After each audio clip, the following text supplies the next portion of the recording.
We just did perfect runs for Dark Souls 1 and Dark Souls 2, so the only logical next step was to make a video for Demon Souls, obviously. But for real, it's more interesting than Dark Souls 3, I promise. The gimmick is, can we plan a route through the game that maximizes NPC content, minimizes backtracking, and capitalizes on intentionally placed items? I.e., can we play Demon Souls how Miyazaki intended? It's obvious that Demon Souls does not have the deep NPC quest lines of later titles. It barely has NPC quests, period, if your definition of quest includes receiving a reward. There are a lot of dialogue triggers that take some setup work to achieve though, giving this game a fair amount of easy-to-miss NPC content that we will explore here.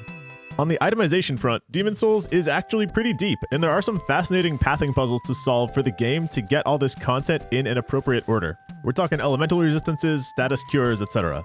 This run will include all of the NPC quests, such as there are, and dialogue triggers, the stat-based NPC gifts that you can get, exploitation of significant boss weaknesses, and of course, world tendency events as far as they gate content.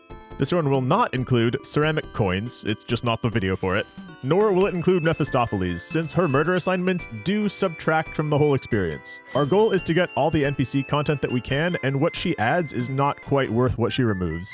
The run will basically break down into 4 acts. It's a huge puzzle getting geared up just to do level 2-1. Then, it's another huge mess rescuing Yuria. Act 3 is timing Maiden Astraea's fight correctly, and then the 4th act, we're finally free, it's just cleanup. There's a lot more I could explain, but let's get the run started. Make a female, since as usual we're money hungry and women have an easier time with that in Demon Souls. I named our sallow woman Jill Marriott for no particular reason. As always with the Souls game, we need magic and faith to get NPC gifts. The thresholds on this run are 10 magic and 20 faith. We don't cast much this run though. See if you can figure out what build we're gonna do using both magic and faith. Our starting class is Soldier, since we're actually very interested in the pierce damage from the spear, and spears are awesome too. Starting gift is your free choice. I took Providential Ring, but there actually is not any farming on this run, and our ring slots are pretty tight. I just hoped it might score me a winged spear drop sooner as an upgrade to our short spear. Proceed through the tutorial area, doing fine, then die to the Vanguard Demon boss to truly kick off the run. We wake up at the Nexus December to Remember sales event and meet our starting cast. Blacksmith Baldwin introduces himself and tells us about another blacksmith he knows hanging out in Stonefang. Speaking to the crestfallen warrior triggers a little cutscene. Then he suggests we try out archstones, like an old-timey commercial suggesting a medicine to cure what ails us. Stockpile Thomas trauma dumps, then offers to hold our extra items. And Umbasa waifu is sitting in despair. Our secret goal this video game is just to cheer this woman up. Demon Souls has a very cool, dare I say, Dark Souls 2-like structure. There are 5 worlds with 3 depth levels apiece. Deeper levels are harder, but world difficulties across the same depth are relatively flat. World 1-1 is, in theory, about as hard as World 2-1, 3-1, etc. So an obvious route through the game could be just to round-robin the worlds in ascending order. I played it that way my first time, and it worked out fine. But this run asks a little more from us. It's like those logic puzzles where Timmy won't stand next to Hayden, and Hayden is either at the front or back of the line, and Kelsey will only stand in the first 3 spots. Each level in Demon Souls has these little rules about its relative positioning if we want to see all the content. I'll call out the rules in the title cards. We don't have a choice where to start though. World 1-1 comes first. We grab 2 stacks of firebombs from the ground, and enemies drop them commonly here too. Firebombs are a fantastic tool throughout the level on clustered enemies as well as against these explosive barrels. They also delete the boss, a Cult Club moment for sure. Fire sword enemies drop pine resin, which adds fire damage to our spear. We'll want a couple of those. Attack the chains to knock down these hanged bodies. Down below you can collect their loot for a jade hair ornament and an old ragged set. The ornament is a quest item, and the clothes have strong disease resistance we will want in a bit. We find the Cling Ring mercifully early, which keeps our health higher when we're in soul form. This ring will be on for almost the whole run purely for survivability, since we need to play in soul form. Make sure not to kill this little guy. Dregling Merchant is pretty chill, noting that the demons in charge at least won't send him off to die in a war like the king would. If you didn't start as a soldier, this guy sells a spear to put you on the path of righteousness. He also tells us about a wandering rich boy. That rich boy is Prince Ostrava. He's trapped in by an enemy mob. Kill the Dregling Horde to rescue him. Ostrava can get into more trouble in the vicinity afterwards, so follow through and kill the nearby Dreglings to make sure he's safe. Up on Ostrava's platform, we nab a Thief's Ring, which reduces enemy aggro radius, including bosses. This ring is so broadly useful in so many parts of the game that I cannot officially count it as an intentional placement for any of them. Manta rays won't notice you in World 4, squid jailers are easier to back attack in World 3, you won't get surprise combo to death in the shantytown in World 5, and it breaks the AI of several bosses for cheaty kills. It's low-key one of the better rings. These two dragons are guarding some helpful treasure. It's actually what's blocking us from doing Stonefang for a while. You can kind of scam the items early if you do a suicide run, but we're gonna come back later and get them legit. Proceed instead to the boss, Phalanx, which literally translates to a log, so it's fitting that fire is very effective here. Firebombs take out multiple offshoots at once and deal heavy damage to the corpus. Pine resin on our spear adds even more damage once it's exposed for melee. Then, zip back for a ton of changes at the Nexus December to Remember sales event. Speak to Cresty in human form and he's impressed that we're still alive, and we're here to remind him of the mess he left when he went away. The Maiden in Black direct us upstairs to the Monumental. This weird baby is the final survivor of its race, who, TLDR, caused the demon problem, but also helped to do damage control. After that, the Maiden offers leveling up. Prioritize getting magic and faith to 10 so the spell teachers will receive us. Then we may as well go for the dex and strength requirements of our eventual main weapon, since that will help our damage in the meantime. Frake's apprentice can teach us magic, and he gives us the quest to rescue Sage Frake in the prisons of Latria. We can't do that now, but we'll do it later. Thomas has a lot more to say, including background on the nature of the Maiden in Black. If we keep talking to him, we can give him his daughter's jade hair ornament for a prize. On the cleric side, Umbasa gives more background on the suspicious actions of King Alant. There are two new male clerics in town too. Bullcut McGee is a lot like Petrus from Dark Souls. He was sworn companion and protector of Saint Urbain, but he fled when the going got rough. This other guy is named Disciple of God. He's just holding down the fort until we rescue Urbain. He is excited to share knowledge of miracles with us if we want that. Die on purpose in the Nexus to enter soul form, and Cresty taunts us for having died. That's rich. He doesn't know we have greater plans. Yeah, let's talk about that quick. There is meaningful content in each area under Pure White World tendency. We achieve Pure White within an area after killing its second boss, or in Boletaria after its third boss. But we have to be careful never to die in body form, since doing so loses progress. We'll just play the game in soul form, so dying will not punish us. Except that beating any boss subverts that and returns us to body form anyway. The solution is to just fatally jump in the Nexus after each boss, since dying in the Nexus does not count against world tendency. Okay, what world comes next? It's a fun puzzle, and it's a big part of why the Demon Souls run is interesting. World 2, we're gonna wait until we have some fire resistance, plus magic damage for the boss. World 3 would be cool to rescue Frake, but magic resistance should come first to stay alive against squid jailers and the boss. World 4 could happen, but we're gonna want to be richer before going there for some expensive purchases. That leaves only World 5, the Valley of Defilement. Cool thing about that, leftover pine resin and firebombs from World 1-1 are excellent against the boss here.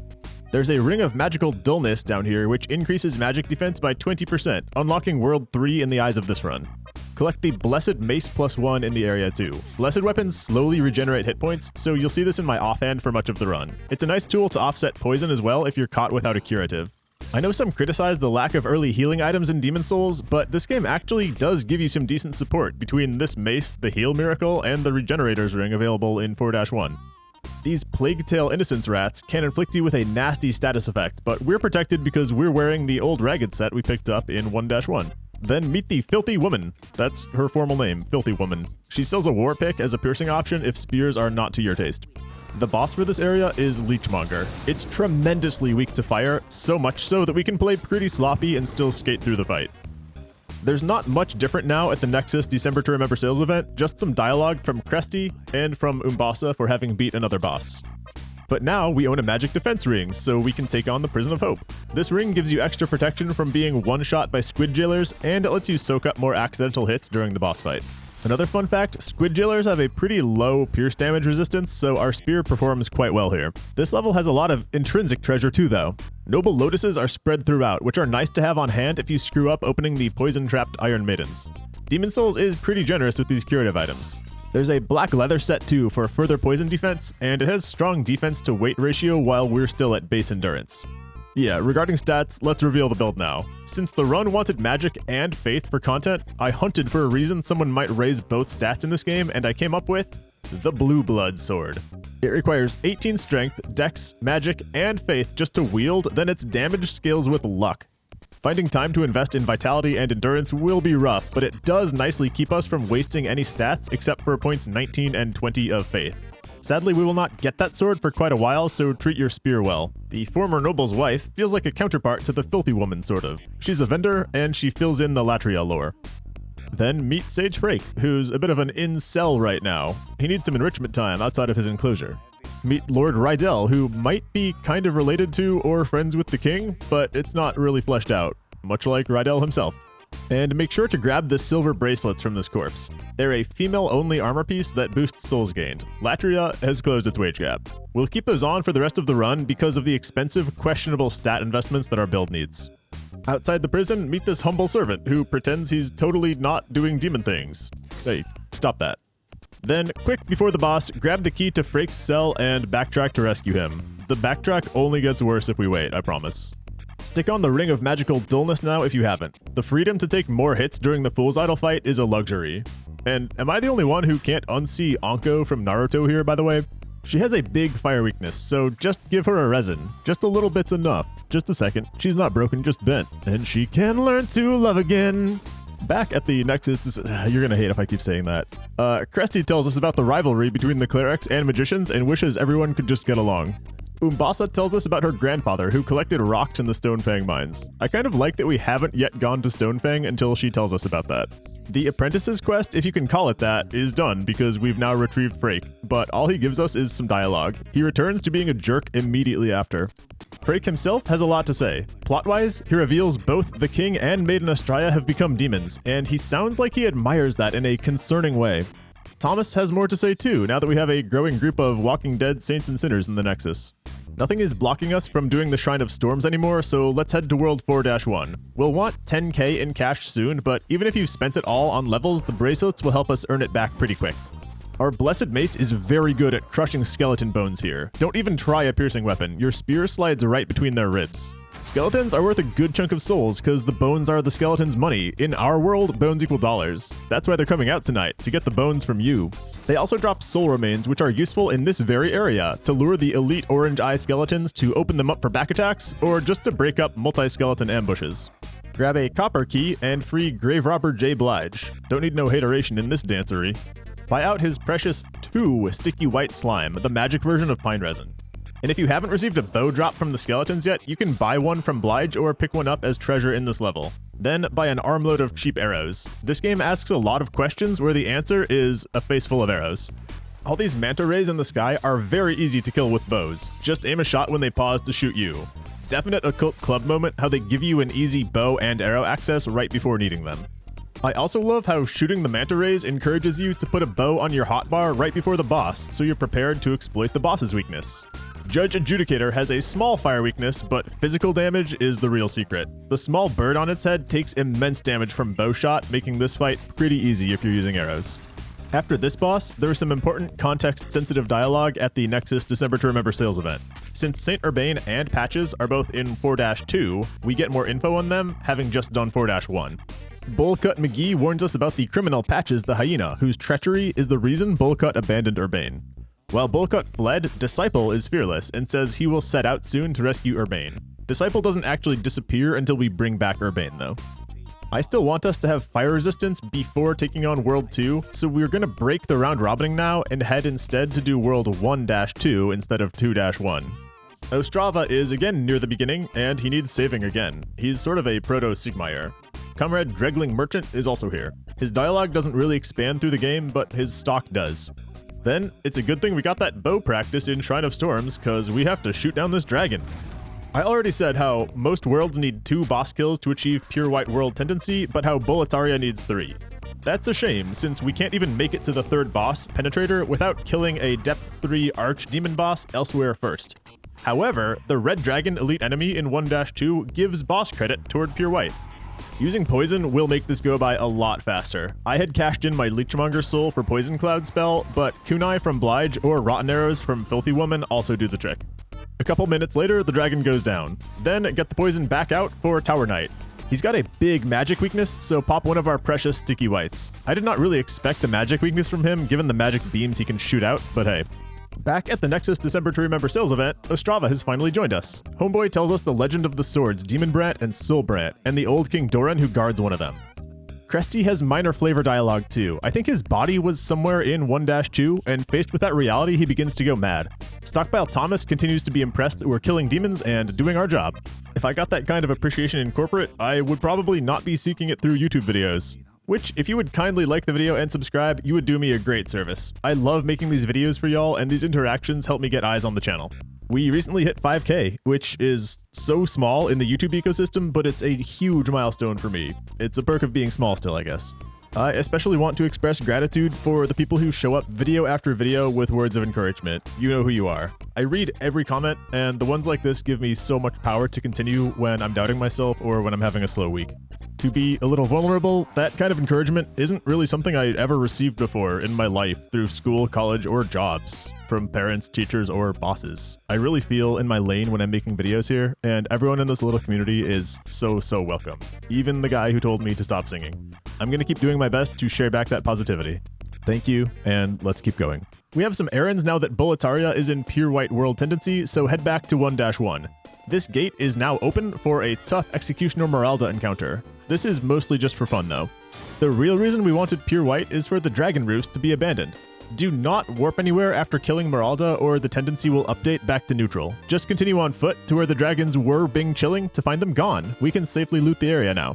There's a purple flame shield with excellent fire defense, but the real prize is this ring of flame resistance, which means we're finally prepared to do World 2-1.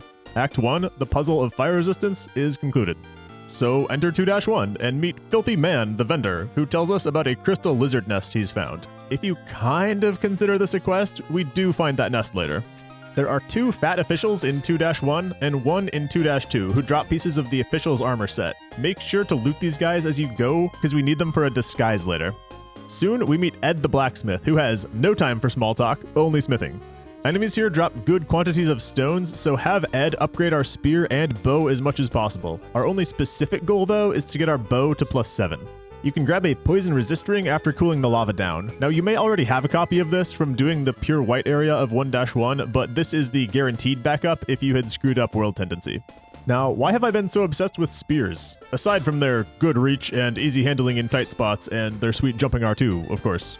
Demon Souls heavily rewards you for maining a piercing weapon. Except against skeletons, piercing damage is never awful and it's frequently much better than the other physical types. Later Souls games don't have these heavy asymmetries and enemy defenses the way Demon Souls does, and I love Demon Souls for this.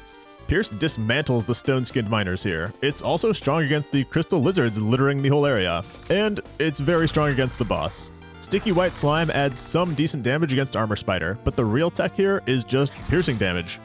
Spider gets hurt a lot by your spear point, and the long reach is excellent too, since we don't want to linger up close. Oh, and flame resist ring on to allow yourself some missteps. Very little has changed back at the Nexus December to Remember sales event, just Baldwin filling in the blacksmith lore that we all crave since we met Ed. Apparently, Baldwin used to yeet bear bugs off cliffs, and Ed is even stronger. He is allegedly a stronger foe than most demons. It's a good thing he's on our side. Our end goal of Act 2 is to free Yurt, the silent chief/assassin. But we want to free Yuria first, since she gives warnings about Yurt that only make sense before freeing him. Now, Yuria is imprisoned in level 1-3, which we can't enter without defeating a depth 3 boss in another world first. So 2-3 is the easiest archdemon, and 2-2 has some nice treasure as well, so we're going to continue straight into 2-2. Bear bugs really want magic used against them and not much else. I didn't plan this into the run, but bleed and poison are helpful if you lack renewable magic sources. We also get to meet Patches, who has a little trap set for us. Now, I killed the bear bug before meeting him, which sort of messed up his dialogue here, but it didn't stop him from becoming a vendor in the Nexus after the boss. The crystal lizard nest alluded to by Filthy Man is here in 2-2, and the Thief's Ring is quite helpful tech to get a little closer before they all flee. Then meet Filthy Man again with improved stock. This does not stop him from also being a vendor back in 2-1. One last thing before the boss, there is a Plague Resist Ring in the droppy part that we will want for 5-3. Then fight the Flame Lurker. He's one of the few proper skill-based fights in Demon Souls, but we can massage the odds in our favor. Flame Resist Ring back on if you had removed it. Flame Lurker has a crippling magic weakness, so spend our precious sticky whites on this fight. I also smuggled in a supply of holy arrows from Shrine of Storms to punish him after running out of weapon buff. I also used poison, because heck, this is a tough fight. Then, real quick before going home, deliver the Flamelurker's soul to Blacksmith Ed, and he will now forge boss weapons for us. The standard bows want you to pump dex and sticky upgrade them to maximize damage, but our weird build doesn't really get that privilege. Instead, upgrade our bow into a lava bow with the Armor Spider's soul, and we get pretty sweet damage even without stat investment. Stonefang is now in pure white, but you'll have to warp to the Nexus and back to refresh the tendency state. That lets us meet Skirvir, who has a quest for us to find the Dragon Bone Smasher. We may as well get that straight away. Head through Dragon God's Foggate in 2-3. Just make sure you have the spare item capacity. This one cannot be sent to stash. Fire Resistance Ring helps you survive the boss's attacks, but it's better to run Thief's Ring and just not take his attacks in the first place. Creep through, fire 2 Ballistae, then stab his little Jafar goatee to defeat our first Archdemon. 1-3 is now open for business. Let Skirvir see our Dragon Bone Smasher to turn in the quest, and then we're finally finished with World 2. In the Nexus December to Remember sales event, we grab the final points of our 20 faith, then speak to Umbasa. She can sense our closeness with God and rewards us with a nice gift. Now, I believe I actually messed this up by doing it early. She's supposed to have dialogue after defeating the 4-2 and 4-3 bosses, but I think earning her gift supersedes that dialogue for the rest of the game. You may want to wait until after Storm King to hit 20 faith to coax a little more dialogue out of her. Patches has been here since beating Flamelurker. He claims the clerics blew their little incident out of proportion, and he swears he's done grave robbing. We doubt that. Patches is also a vendor, selling, among other things, Archstone shards. These are quite pricey, but the convenience is nice. We had it good with Homeward Bones, I tell you what. Defeating that Archdemon was the trigger for some Monumental content up above. They now have more lore on the Candle Maiden and the old one. Then it's time for 1-3. This will be the only awkward time we're going to do half a level and quit out, but it's for a good reason. Bring along the 3 pieces of officials gear that we have so far out of storage. We're going to proceed through the area until we reach Dregling Merchant for his 3rd and final location. He has a couple of neat weapons for sale here. Kill this fat official for the Iron Keyring, then keep going a little farther. The fat official near the portcullis drops the final piece of officials gear that we need for rescuing Yuria. Ostrava is not really part of this, but he needs saving right here, so we're obligated to open the gate and assist him. He has gifts for us after, having helped him 3 times now. Finally, we can put it in reverse and start heading for Yuria. Run back to the tail end of 1-2, open the prison, and pop all the cells. If you free Bior before killing the fat official yourself, Bior actually gets mad and rips him apart personally. This official drops the Bloody Iron Key. Put on the official set we've been accumulating and open the way to Yuria's prison with the Bloody Iron Key. Now with the official's disguise on, another official gets fooled and lowers the stairs to admit us. Thanks, bud. Yuria is fooled too, but take off the official set and she realizes we're just a meddling kid and comes home with us. Now is the time to quit out of the level. See, Bior is at the Nexus because we freed him, but we lose this encounter if we continue straight through to the boss of 1-3. He has some good lore on the King, on Yuria, and on Ostrava. With Yuria saved, Frake gets kinda sexist about Yuria's emotional female uterus magic. Oof. Yuria herself is grateful for the rescue and even recommends learning from Frake.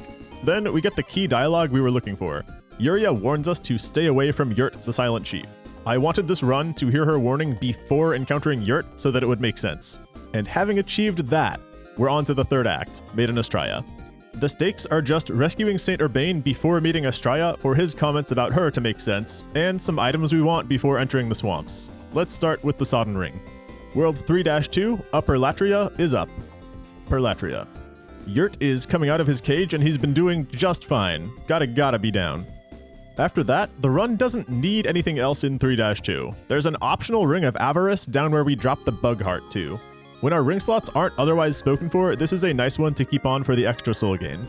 The area boss, Maneater, is another of these skill check bosses from Demon Souls. I don't even mind the word Maneater. It's just meter, which is good, and a maw in front of it. Maw-neater. Oh, you thought I'd do a Hall & Oates reference? Nah, get Costanza. Maneaters have a bit of a flame weakness, so exploit that. I do so both with resins and with lava bow. Poison can be really nice too to help with the DPS race before the second Maneater comes in. Thiefring ruins their AI too, which can help if you struggle. Interesting things at the Nexus December to Remember sales event. There are some fake extra NPC bodies on the floor, and Yurt is acting pretty suspicious. If we let him stick around, everyone we know goes away in the end. We don't want the Nexus to become an empire of Yurt, so we gotta let him down. We will make him hurt. Then, errand time again. Latria is the only world we need to visit in pure black world tendency, but first let's hit its pure white events. There's a cell key in 3-2 we can use to rescue Rydell in 3-1. Some bonus loot too, but that's not important. To convert a world from pure white to pure black, just pop a Stone of Ephemeral Eyes, then lose yourself in the music 6 times and maybe a 7th. With Latria in pure black now, a sodden ring spawns down in the bloody wet part. This ring makes us unblockable as long as the defending player controls a swamp. And all of a sudden, we're prepared to tackle World 5-2. Throw on the black leather set or other high poison resist gear. We really want both of our ring slots for sodden and poison resist, so this is one instance we make do without the cling ring. Standing in swamp water causes poison buildup, but with full mobility and extremely high poison resist, we take a long time to get poisoned. And if we do, we're stocked with royal lotuses from other areas and jellyfish drops. And if we're out of those, the Blessed Mace has enough regen to keep us alive through the status duration. There's a broken sword on a bit of land here, coming shortly before the boss, whose soul can ascend it into a boss weapon. It's a bit of a loose Occult Club moment, and I only noticed it because I aimed the entire run at getting the Blue Blood sword, but I think it counts. 5-2 is the most nightmarish area on a normal run, but by preparing like so, I dare say it becomes easy. This Meat Cleaver Black Phantom usually punishes your lack of mobility, but we can keep up with her now. There's no pressure to awkwardly do combat on little islands and die when your foot gets stuck on a little terrain bump. And having these good poison resist solutions really took away that stressor. Grab 2 black pine resin, by the way, Occult Club moment, handing us these in the swamp where everything is weak to fire. Filthy Woman shows up again, and she speaks ill of Maiden Astraea. There's a bit of a mystery in this game whether Astraea is actually a demon, and I like that NPCs have opposing viewpoints on it. I guess it's mostly Urbane who thinks otherwise, but still. It doesn't matter about the car you drive, or the ice around your neck. Let's fight Dirty Pop. No surprise, fire is very strong here. Filthy Woman sells some black pine resin if you want more, since they do burn out quick. And we have one small errand after Colossus. Use the 5-3 Archstone to warp back to the 5-2 Archstone and update the tendency to pure white so we can meet Selin Vinland in the swamps. She would like us to find her brother, who's with Saint Astraea now. Sounds like Garl Sitcha Hallelujah. Woo! Our Blue Blood sword is so close now, but we are obligated to wait for one more level. We still gotta get the Cleric's thoughts on Astraea first. Head to World 4-2. Grave Robber J. Blige is right at the entrance for era restocking. Then meet Patches downstairs. He totally has not given up his grave robbing practices like he swore, and he kicks us down to a pit where we finally meet Keith Urbane. Instead of watching our days go by, kill the Black Phantom and talk to Urbane again to rescue him. He will replace the Disciple of God back in the Nexus. Patches wants to make amends with us only because we survived, and then he becomes a friendly vendor, friender, for the rest of the game. Farther in, the slugs here finally drop renewable sticky white slime. We only need like one more this run, but having extras doesn't hurt. Old Hero is the boss down here. You get a small benefit from using fire, but his poison resistance is noticeably low too. Poisoning him and hiding is a fine strategy. I'd throw lots of attacks in too just to speed things up. Thief's Ring is supposed to help hide from him, but it's pretty easy to avoid him either way, I think. Now, there's a whole chunk of NPC content in the Nexus December to Remember sales event. Having rescued Urbane, speak to him for exposition on the Valley of Defilement. He tells about all the brave knights who failed to return and speculates that God has forgotten the area. He is convinced Astraea could not be a demon and that it's all foul rumors. Yep, this is it. We did all of this sequencing work just to get Urbane's comments on Astraea in a timely fashion. Bullcut McGee is very grateful that we covered for him by saving Urbane, and he has some bad things to say about Patches, which by now we are inclined to believe. Blue Blood Sword is so close now I can almost taste it. Release your inhibitions and open up the dirty window back to the disease-ridden pits of World 5-3. It's time to handle Maiden Astraea. The Ring of Plague Resistance is actually a multiplier on your Plague Resistance value, so put on salutary gear and wear this ring for a huge resistance bonus. That will allow us to touch the blood here without immediately incurring Plague. Only Garl Vinland separates us from the boss. He feels like one foe the game could have given you more options to kill. He's immune to statuses, has high magic resist, keeps his shield up the whole time he's not swinging, and he has high hit points. Only one strategy remains. Let's get a parry going. When it's time to parry, we will always parry hard. With Garl gone, we can approach Astraea. You can kill her, but we just talk to her and she's like, "Ah, you got me," and buggers off, leaving us a pure blood demon soul. Immediately cash that in with Ed for the Blue Blood Sword, and we are finally where we want to be. It has both slash and pierce moves, and its reach is so long, I'm not that sad to replace my spear. Untying the Astraea fight finally puts us in Act 4. All the complicated sequencing of gear and NPC dialogue is behind us, and the rest of the game can be done in pretty much whatever order. Let's tackle Sellen's quest. Go back to 5-3 to fight Black Phantom Garl Vinland in the same arena. It's the exact same encounter, just with more hit points, and this one drops the Vinland family crest, which we can bring to Sellen for proof of her brother's downfall. She asks that we give it to her, and we say yes to the crest. Surprisingly, this moment is a faith check. Under 10, and she thanks you with some healing grasses, but 10 plus, and she gifts you a ring. With that, we're done in the Valley of Defilement. At the Nexus December to Remember sales event, I expected Cresty to disappear well before this. I think I needed to do this one final chat, and then he'll disappear next visit. Patches has dialogue on Yurt, so turns out he says these lines after doing 2 archdemons. The only way for this to come in order without making King Allant be our second archdemon is to rush Storm King between rescuing Yuria and doing 3-2. Right, let's test out our new sword against an archdemon. Head to 3-3. Old Monk, when played online, will summon a real player to act as your boss. Played offline, it's not very interesting, and our new sword does a great job. People might get mad we played this one offline, but call me Demi Lovato, cause oh, I really don't care. This boss ends our relationship with Latria. Just 2 worlds left. Head back to the Shrine of Storms to tackle the Pure White events here. Satsuki goes on about how the sword Makoto chooses its master, then asks us to go get it for him. Sounds like we're the ones who choose its master, bud. Makoto is in the Urbane Pit in 4-2. On the way there, top off arrows with Blige if you need to, cause we gotta kill another dragon soon. Hand Makoto over to Satsuki. He's ungrateful and tries to murder us. Luckily, we get NYPD Commissioner Frank Reagan on the case thanks to our Blue Blood sword. That's right. This whole run is an elaborate Tom Selleck meme, Morty. Okay, fight Storm King, the Archdemon of 4-3. He can be poisoned with rotten arrows, or just taken down fully with bow shot, but I do in fact grab the Storm Ruler to do the fight right. It's surprisingly hard to get these hits to count though. I'm just going full bow on future runs, jeez. Now every world is wrapped up except Boletaria Castle. Return to 1-3. We did 90% of the work previously, so just stroll up Broadway to the boss. Bior joins in to help on the Penetrator fight, and he's an excellent distraction. There's no significant weakness here, but magic has a small edge over fire, so we pop a sticky white slime and cut him down. Just make sure Bior survives this fight. Now, if you want to pure black any of the worlds, now is a good time to do those. There are Black Phantom versions of Meralda, Skirvir, Rydell, Satsuki, and Sellen across the game. I did not plan on doing the pure black events in all worlds since they are all just killing a voiceless phantom, but I failed to appreciate how killing all 5 of them actually gets your character tendency up to pure white, which then gets the Monumental to gift you a ring. So I did miss that ring here, but instead enjoy some footage of me trying to pulp this gumwad. After enough attempts, he laughs and calls me a silly goose. Boletaria's special Depth 4 section contains our endgame. This blue dragon is a thorn in our side, but we can get revenge soon. Just sprint through for now and bring its Matthew McConaughey Rain of Fire down on the fat officials.